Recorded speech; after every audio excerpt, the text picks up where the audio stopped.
I am the Tofu Golem. Please enjoy the video. You start by confirming your GPU model and available RAM so you pick appropriate batch sizes and precision. Install the matching NVIDIA driver and CUDA toolkit. This ensures low-level compatibility. Then add cuDNN and restart the machine to load kernels. Once done, run NVIDIA SMI to verify the card is visible and not consumed by other processes. Make sure to note CUDA and driver versions. These will guide your deep learning framework selection and avoid subtle runtime errors later. You now build the software environment.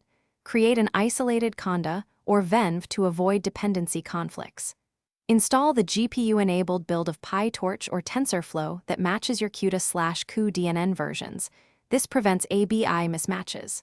Once installed, test with a small tensor operation on the device to confirm GPU execution. Then configure your training script.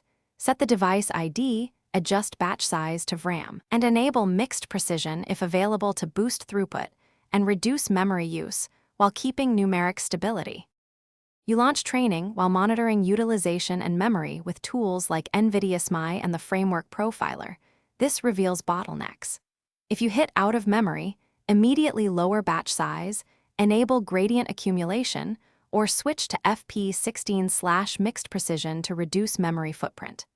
When training stalls or the GPU disappears, restart the NVIDIA driver first. If detection fails repeatedly, reinstall the CUDA toolkit matching your driver. Finally, log deterministic runs.